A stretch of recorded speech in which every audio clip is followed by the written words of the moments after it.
vamos fazer uma recapitulação do que a gente viu domingo passado, que hoje nós vamos continuar de onde paramos. Domingo passado nós vimos duas coisas interessantes. Nós vimos que Jesus ele multiplicou os pães e os peixes para que as pessoas que estavam ouvindo ele pudessem se alimentar. E também quando ele foi sair de uma cidade para outra, que ele estava numa região que tinha um lago muito grande, que é o Mar da Galileia, os discípulos dele atravessando o barco, ele estava nesse momento no monte orando, ele não estava com seus discípulos, ele veio andando sobre as águas. E nisso, quando ele chegou no destino dele, muitas pessoas foram atrás dele. E muitos queriam que ele fizesse a multiplicação dos pães de novo, para que ele pudesse alimentar eles. E nisso Jesus discute com essas pessoas, falando sobre ele ser o pão vivo. Porque as pessoas pensavam que ele multiplicando os pães sempre seria como os seus antepassados no deserto, quando, por meio de pelo ministério de Moisés, o Senhor mandou o pão do céu, que seria o famoso maná. E nisso o povo eles pensavam que Jesus tinha que fazer isso igual o que acontecia com os antepassados, porque eles viram que Jesus era a pessoa que Moisés tinha profetizado, como um profeta, uma pessoa que viria e seria como ele, uma pessoa que libertaria o povo. Assim como Moisés libertou o povo de Israel do Egito, eles viam em Jesus a imagem de um libertador. Mas muitos deles não compreendiam que Jesus não estava ali para livrar eles dos romanos, mas estava ali para livrar as almas deles, para trazer a salvação não só para o povo de Israel, mas para os gentios, para os estrangeiros que somos nós, que não somos judeus. Alguns aqui até podem ser, mas eu não sei. Igual eu suspeito que sou, mas aí é muita genealogia para trás, muitos séculos atrás. Então vamos começar a leitura em si. Vamos abrir em João 6. Hoje vamos começar a partir do verso 41.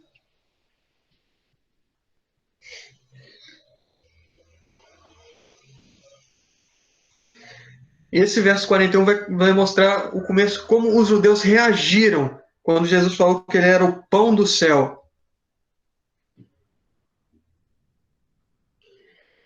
Eu vou começar lendo, vou ler até o verso 50. Com isso, os judeus começaram a criticar Jesus porque dissera: Eu sou o pão que desceu do céu. E diziam: Este não é o filho de José? Não conhecemos seu pai e sua mãe? Como ele pode dizer: Desci do céu? Respondeu Jesus: Parem de me criticar. Ninguém pode vir a mim se o Pai que me enviou não o atrair, e eu o ressuscitarei no último dia. Está escrito nos profetas: todos serão ensinados por Deus. Todos os que ouvem o Pai e dele aprendem, vêm a mim.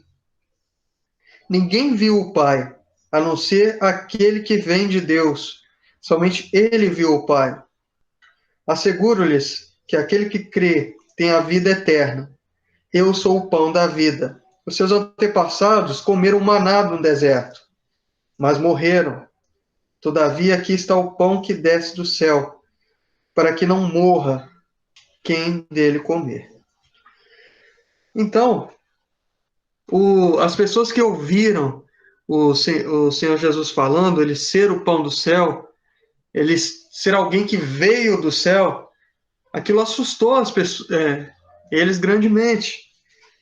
E, como Jesus já tinha dito algumas vezes, um profeta não tem honra na sua terra, não tem respeito na sua terra. E Jesus estava na cidade onde ele morava, quando ele já era adulto. Ele não estava em Nazaré, ele estava em Cafarnaum. Jesus morou alguns anos em Cafarnaum, quando ele se tornou um homem independente, maior de idade. E nisso, muitos falaram assim: como ele pode dizer que ele veio do céu se a gente conhece os pais dele? Até uma pergunta interessante, mas Jesus ele demonstrou tantas coisas, e todas aquelas pessoas viram tudo o que Jesus fez. E como Nicodemos disse nos capítulos atrás, ninguém podia fazer aquelas coisas se Deus não estivesse com ele. Ou seja, se Deus estava com Jesus, tudo o que ele fala é a verdade. Se ele tem o poder, se ele demonstra tudo, tudo aquilo, todos aqueles sinais incríveis, isso demonstra que o poder de Deus, que Deus está com ele. Se ele mentisse em algum momento, ele perderia tudo. Ou como Deus se afastaria dele, se fosse no caso de um profeta comum. Mas o Senhor Jesus é o próprio Deus, a expressão do próprio Deus. Então vamos continuar aqui. Jesus ele não perde tempo discutindo sobre algumas coisas que as pessoas estavam fervilhando na cabeça. Ele fala: ó, ninguém pode vir a mim se o Pai não o atrair. Ou seja, do mesmo modo que nós somos atraídos ao Senhor Jesus quando ouvimos a sua palavra, é porque Deus age na nossa vida. Ele nos inspira, ele nos mostra as coisas. E nós que temos que ter um coração aberto para ouvir. E quando temos esse coração aberto, o Senhor pode falar conosco. De modo que muitas vezes até a gente não percebe. Muitas vezes a gente ouve uma pregação e fala assim: nossa, que lição! Talvez eu não pensava dessa forma. E agora eu vejo que eu tenho que mudar isso na minha vida. E isso é uma coisa muito interessante, que muitas vezes eu quando era adolescente eu era muito orgulhoso, eu me achava muito. Eu simplesmente achava que eu estava certo e todo mundo estava errado. Depois eu fui ver realmente que eu estava mais errado do que a maioria e que eu não era humilde o bastante para ouvir o que era certo. E muitas vezes quebrei a cara por causa disso. Isso é um exemplo para todos vocês. Não pensem só porque vocês talvez nasceram num lar cristão ou sempre ouviram a palavra de Deus, que alguém que você menos espera possa te dar um sermão que você realmente precisa. Então, é a dica: sejam humildes, sejam prontos a ouvir. E são essas pessoas que Jesus queria, Jesus procurava. São essas pessoas que o Pai dava para o Senhor Jesus para serem seus discípulos, pessoas que aprendiam com ele. E aí, continuando aqui, ele fala uma coisa interessante, que nos profetas está escrito: todos serão ensinados por Deus. Esse trecho está em Isaías 54:13. Ou seja, é uma demonstração de que o próprio Senhor iria ensinar o povo. Uma coisa interessante o próprio Senhor uma vez falou perante o povo no livro de Juízes, falando coisas que eles precisavam ouvir, que se eles realmente seguissem o Senhor de todo o coração, enquanto eles estavam ali conquistando a terra e se assentando como uma população e criando um país, se eles seguissem a Deus, tudo iria seguir bem. As plantações seriam feitas, os exércitos que invadissem seriam enxotados e tudo mais. E muitas vezes o próprio Senhor aparece, mas de modo diferente, igual Ele apareceu para Jacó uma vez, quando ele transformou literalmente a vida de Jacó e lhe deu um novo nome. Toda vez que vocês verem na Bíblia que alguém trocou o nome de outra pessoa, isso quer dizer que essa pessoa mudou de vida, ou que ela iria representar uma coisa grande. Do mesmo modo que Moisés mudou o nome de Josué, que era Oséias. Então, isso é o próprio Senhor ensinando. É uma profecia que Isaías trouxe. E já que o Senhor Jesus é a expressão do Senhor, era o próprio Deus que estava ensinando a eles, e eles não percebiam. E outra coisa interessante, ninguém viu ao Pai, senão aquele que vem de Deus. Vocês podem lembrar que Moisés viu uma parte das costas, mas ele não viu Deus. Isaías ele teve aquele momento, né, que ele sentia a presença do Senhor. Ele via um ancião de dias, mas aquele não era realmente o Senhor em toda a sua glória, porque o homem normal ele não consegue ficar na presença do poder pleno do Senhor Deus. Por isso que Deus não pode ser visto, porque Deus ele é santo demais, ele é excelente demais, e nós sendo pecadores, nós não podemos suportar a presença de Deus. Adão e Eva, eles viam realmente Deus, mas eles eram puros naquela época. Depois disso, eles nunca mais viram, porque o pecado separa. Essa é a verdadeira morte, é a nossa separação de Deus. A morte física é só uma parte, mas a morte espiritual, a separação do homem de Deus, essa é a verdadeira morte que nós devemos escapar. E continuando, Jesus ele volta a falar do maná no deserto, no verso 49.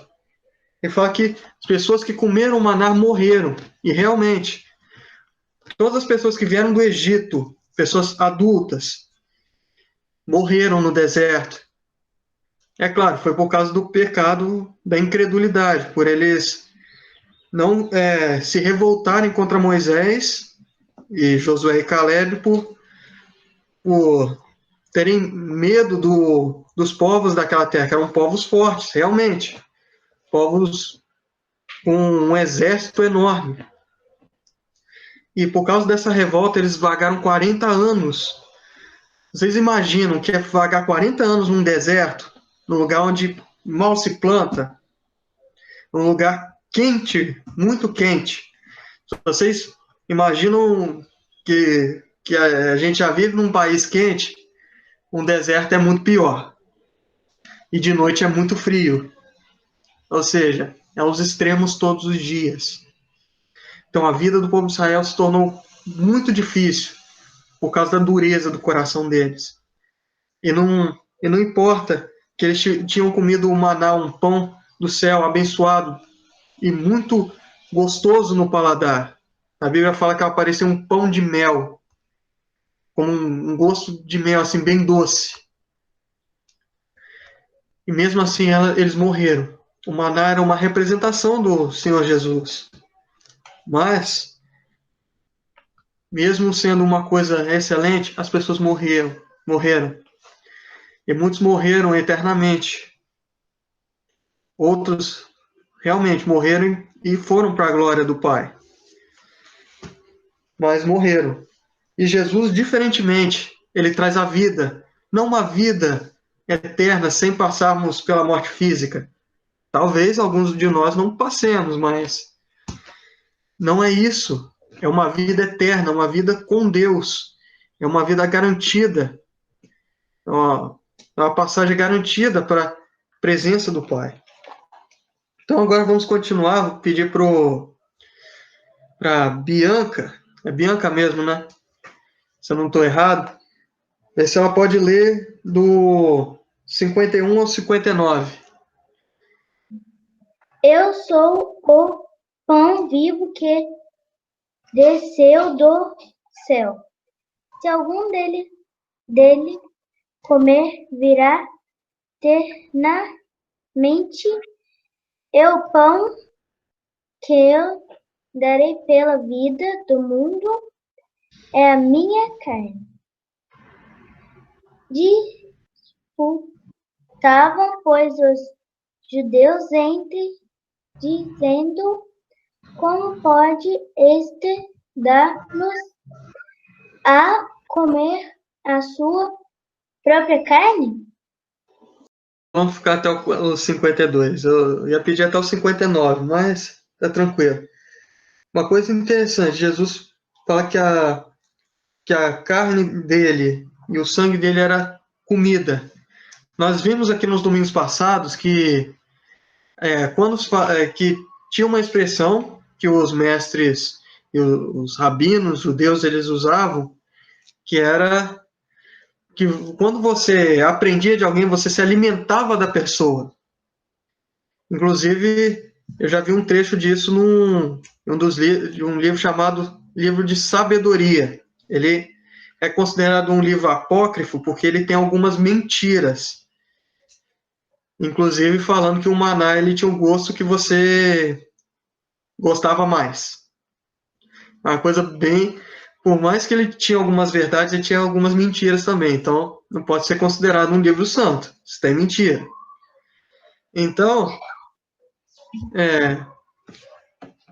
uma coisa aqui, eles não entenderam que Jesus estava falando de coisas espirituais, de uma coisa, ele estava usando alegorias para explicar uma coisa espiritual. E isso era comum que os rabinos também usassem, mas eles não entenderam, eles entenderam como se fosse uma coisa literal. E que Jesus falava assim, tinha falado, se vocês querem realmente serem salvos ou terem plenitude de conhecimento, vocês têm que comer minha carne e beber meu sangue. Eles pensavam que Jesus estava instituindo canibalismo. E é claro, para a maioria das culturas, inclusive para a cultura judaica, canibalismo é ruim. Para nós também, canibalismo é um crime. E outra coisa, beber sangue, também os judeus eles não podiam beber sangue, porque ele representa a vida de um ser vivo. Inclusive, nós também não somos permitidos a beber sangue. Se vocês lerem em Atos, o Concílio de Jerusalém fala sobre essa questão do tipo, o que as pessoas de fora do povo de Israel tinham que fazer em relação à lei de Moisés, porque os judeus eles queriam que os gentios fizessem a mesma coisa que eles, sendo que eles não eram da aliança do povo de Israel. Então, muitos dos homens, como Paulo, Tiago e muitos homens discutiram para ver o que realmente os gentios tinham que fazer. E uma dessas coisas era se abster de sangue, beber sangue. Nossa cultura aqui, existe uma carne chamada chouriço, que é uma carne com sangue, que muitas pessoas até gostam. Mas eu recomendo que vocês não façam isso. Leiam o Conselho de Jerusalém, no livro de Atos. Na maioria das Bíblias já tem até o títulozinho lá, bonitinho. Eu posso passar depois onde é que fica. E é bem interessante para quem quer conhecer como se desenrolou a conversão dos gentios e como eles faziam para adorar o Senhor nos primeiros anos ou décadas da igreja. Aí, Atos 15. Isso aí, Jaci. Obrigado. Aí, continuando. Vamos agora do 53 ao 59. Eu vou ler aqui dessa vez.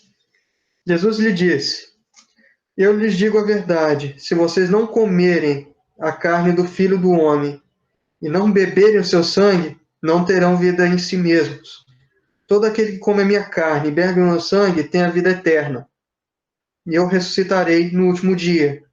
a minha carne é a verdadeira comida, e o meu sangue é a verdadeira bebida. Todo aquele que come a minha carne e bebe o meu sangue permanece em mim e eu nele. Da mesma forma, como o Pai que vive me enviou e eu vivo por causa do Pai, assim aquele que se alimenta de mim viverá por minha causa. Este é o pão que desceu dos céus. Os antepassados de vocês comeram o maná e morreram. Mas aquele que se alimenta deste pão viverá para sempre. Ele disse isso quando ensinava na sinagoga de Cafarnaum. Vocês viram que Jesus ele repetiu uma coisa que ele disse antes? Isso era uma coisa comum na época. É um estilo que os rabinos usavam para você colocar ênfase no ensinamento. Do mesmo modo que a gente tem nossos jeitos aqui de enfatizar algumas coisas que quando a gente ensina ou quando a gente vai passar um conhecimento para alguém, a gente sempre enfatiza algumas partes, que são as mais importantes. Então, esse é um recurso que Jesus usava também. Então, para enfatizar essa parte do deserto e do maná, ele repete de novo no final do discurso dele. Que aqui Jesus ele termina uma parte do discurso. E ele fala alguma coisa importante, uma coisa aqui que ele não fala, mas eu entendi nas entrelinhas. Vocês conseguem associar alguma coisa entre comer a carne do Senhor Jesus e beber o seu sangue e com o que fazemos no dia de hoje? Alguém pode responder alguma coisa que isso lembra? Comer a carne e beber o sangue. A ceia. Exatamente, a ceia. Se vocês lembrarem, a ceia, nós aprendemos que nela comemos a carne, bebemos o sangue. Mas claro que não é literalmente. É uma coisa que é feita no espírito. Ou seja, o pão ele representa a carne do Senhor Jesus, que foi moído, que foi torturado até a morte. E o seu sangue, a sua vida, pelo vinho. Inclusive, o sangue ser relacionado a vinho é uma coisa mais antiga, porque também existe a expressão o sangue das uvas, que o vinho era chamado de sangue das uvas, por ele realmente parecer com sangue, né, a coloração dele. Então, é uma coisa que eu percebi na hora. Isso realmente é bem parecido. E tendo essa analogia de comer e beber como se apropriar de alguma coisa, do mesmo modo que quando a gente come, a gente apropria dos nutrientes, nós, quando ouvimos a palavra do Senhor, nós nos alimentamos dele, nós aprendemos dele. Então, nós assimilamos os nutrientes espirituais. Então, Jesus agora aqui fala no final que ele estava na sinagoga, ou seja, um lugar que os judeus se reuniam para ouvir a palavra do Senhor. E agora nós vamos ver algo mais a reação das pessoas que ouviram essa última parte. Eu queria pedir a Elda que lesse do 60 até o 71. Muitos dos seus discípulos, tendo ouvido tais palavras, disseram: Duro é este discurso, quem o pode ouvir? Mas Jesus, sabendo por si mesmo que eles murmuravam a respeito de suas palavras, interpelou-os: Isto vos escandaliza? Que será, pois, se virdes o Filho do Homem subir para o lugar onde primeiro estava? O Espírito é o que vivifica, a carne para nada aproveita. As palavras que eu vos tenho dito são espírito e são vida. Contudo, há descrentes entre vós. Pois Jesus sabia, desde o princípio, quais eram os que não criam e quem o havia de trair. E prosseguiu: Por causa disto é que vos tenho dito: ninguém poderá vir a mim se pelo Pai não lhe for concedido. À vista disto, muitos dos seus discípulos o abandonaram e já não andavam com ele.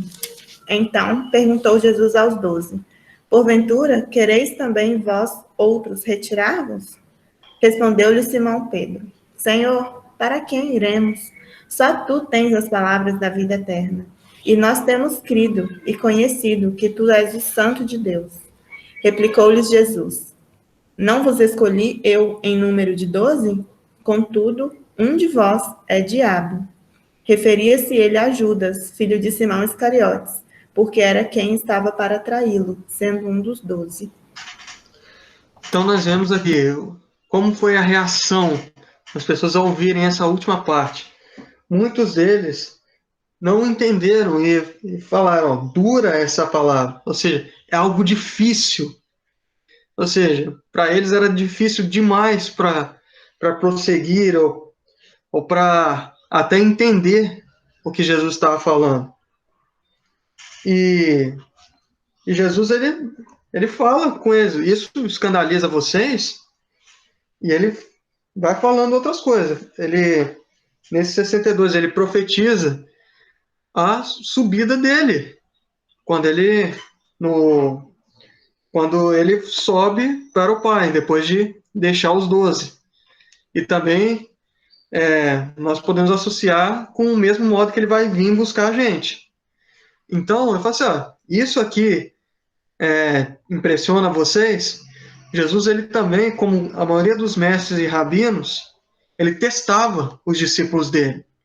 E isso era importante. Jesus, muitas vezes, ele testa os discípulos, principalmente os 12. E se vocês pensarem, por que ele formou os 12? Os 12, é claro, dá para saber que é a representação das 12 tribos de Israel. Mas Jesus, ele explica que a missão deles depois será julgar o povo de Israel. Então, os 12, eles são importantes, porque eles são os discípulos mais próximos. Os 12, eles tinham um ensino especial, para vocês terem ideia. Ele tinha um ensino acima dos outros discípulos, que haviam mais.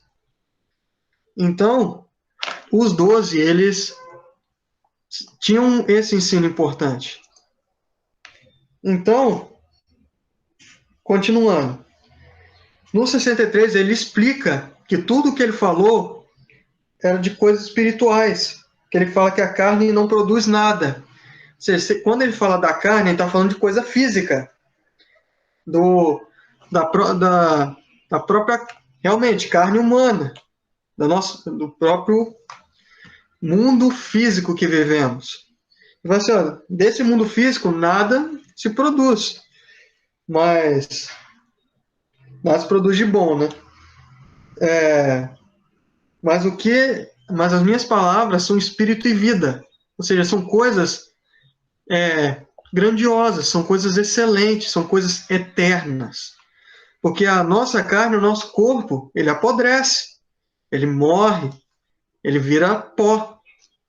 Mas o espírito que nos liga a Deus, ele é eterno. Ele não morre com a nossa morte física. Se o nosso corpo padece, nosso espírito ainda vive. Então, o que Jesus estava trazendo, ele explica nessa parte, o que eu estou trazendo são verdades espirituais, não são coisas físicas, literais, como vocês estão entendendo. Não é desse jeito. E ele continua. E ele repete a parte que ninguém pode vir a ele se o Pai não desse, se o Pai não permitisse. Muitas vezes as pessoas podem confundir isso com predestinação. E realmente, predestinação existe, mas não é do jeito que as pessoas muitas vezes compreendem.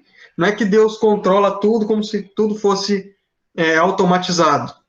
Ele automatizou tudo e tudo é desse jeito, pronto, acabou. Não. Por mais que o Senhor tenha os planos dele que vão se concretizar, toda a nossa parte de decisão e das coisas que iremos tomar nas nossas ações são realmente de nosso consentimento. Mas Deus, na sua infinita sabedoria, Ele sabe de tudo o que vai acontecer. Então, Deus sabe as pessoas que vão se salvar. Vão salvar, não. Que vão chegar a Ele e serem salvas. Então, esse é a predestinação. Deus sabe tudo o que vai acontecer. E isso nos mínimos detalhes. Então, não se escandalizem quando as pessoas falarem que, quando está na Bíblia, que predestinou este momento. Deus realmente, Ele colocou marcos, colocou coisas grandiosas que irão acontecer. E não importa o que fazemos nas nossas decisões, elas vão acontecer. E o que faz parte de nossa decisão é se a gente está com Ele ou está contra Ele. Essa é a decisão que Deus deixou para nós. Nós somos salvos por meio de Jesus Cristo, mas tomar esse presente, essa dádiva, é decisão nossa. Somos nós que aceitamos tomar essa dádiva. Não é automaticamente, tipo, Jesus morreu, todos são salvos. Não. Só os que aceitam. São aqueles que procuram Ele. Esses são salvos. Então, muitas pessoas foram embora. Muitos não gostaram do que Jesus disse. Muitos rejeitaram Ele. E é claro, isso... eu estava lendo num comentário que um discípulo abandonar o mestre muitas vezes via isso como apostasia, como se ele tivesse saído do caminho correto. E realmente, as pessoas tinham saído do caminho correto, deixaram de se alimentar de um ensinamento incrível, de algo que nunca Israel viu, nunca viu durante toda a sua história. Jesus, ele fez tudo de modo inédito. Tudo que Jesus fez, por mais que algumas coisas já tinham sido feitas no passado, como os pães serem multiplicados. Expliquei na aula passada. Eliseu, por meio do poder de Deus, ele multiplicou pães também. Mas, do jeito que Jesus fez, foi único. Por mais que seja parecido, foi único. Jesus foi o único homem que atravessou as águas andando por cima. Os outros que andaram pelas águas, Deus teve que abrir o mar para eles. Mas Jesus não. Ele simplesmente andou por cima. E ainda, Pedro, uma vez Jesus possibilitou a ele fazer isso. Que coisa incrível. Jesus, ele como o Pai, ele tem o poder de fazer coisas milagrosas. E também dá poder para outros fazerem também. E esse poder é nos dado hoje. Mas não para andar por cima da água. Mas para que possamos ter um grande conhecimento e poder ser nos instrumentos dele. Assim como os apóstolos foram depois da sua volta para o lado do Pai. Os apóstolos, eles foram seus instrumentos e foram utilizados até a morte. E muitos deles mortes horrorosas. Mortes que nós não podemos imaginar a dor. Então vamos encerrar aqui, que eu acho que eu já me prolonguei demais. Jesus agora ele pergunta para os 12, agora ele volta para os 12 discípulos exclusivos que ele tinha mesmo escolhido, porque os 12 foram escolhas do próprio Senhor Jesus. Os outros discípulos o seguiram por vontade própria. Ele falou assim, Jesus está falando uma coisa interessante, vou seguir ele. Os apóstolos não. Jesus mesmo os escolheu a dedo. Muitos deles falaram assim, siga-me. E seguiram. Então, esses 12, ele perguntou, por que vocês também não vão embora? Igual esse pessoal? E Simão Pedro responde para todos eles, nós não temos para onde ir. Simão Pedro, todos eles, largaram tudo. Largaram o seu serviço, a sua família para trás. para poder estar com Jesus em todos os momentos, para se alimentar dele todo momento que ele estivesse aqui e fazer todo o serviço que Jesus delegava a eles. Então, para eles não tinha caminho de volta. É isso que Simão Pedro diz. Nós não temos para onde voltar. Não tem volta. A nossa decisão é para sempre. Não tem desistência aqui. E nisso, e ele ainda fala, nós cremos que você é o santo do Senhor. Ou seja, nós acreditamos em quem o Senhor é. Nós acreditamos que o Senhor veio do Pai, que é o prometido, a pessoa que viria para salvar a todos. E nisso, Jesus ele não dá tapinha nas costas de Pedro. Ele fala, não fui eu que escolhi vocês, mas há um que é um diabo. Ou seja, diabo, a palavra diabo quer dizer enganador. Ou seja, alguém que engana. Ou seja, mas tem um que é um enganador, que está enganando, é um traidor. Ou seja, Jesus já revelou nessa época que alguém iria trair ele. E por mais que ele tinha falado nessa época, quando ele estava na última ceia, os discípulos ficaram assustados, falando que alguém iria trair. E isso que eu acho impressionante. Jesus já tinha falado isso, mas eles esqueceram que um deles era traidor. E diferente de um livro comum, João ele fala quem é. Se fosse um livro comum, João mataria a escrita da história. Porque ele revelaria um detalhe importante do final. É a mesma coisa. A gente fala, como o pessoal diz hoje, João está dando spoiler do final. Não é isso, porque a Bíblia não é um livro comum. Ela veio para trazer ensinamentos, não uma história bonita e boa. Ela veio para trazer a palavra de Deus, não uma narrativa bonita. Porque se fosse por narrativa bonita, mais da metade, eu acho que da Bíblia não seria escrita do jeito que a gente conhece. Então, e João fala, é Judas Iscariotes, filho de Simão Iscariotes. E nós sabemos o que aconteceu com Judas por ter traído. Ele deixou de ser dos 12.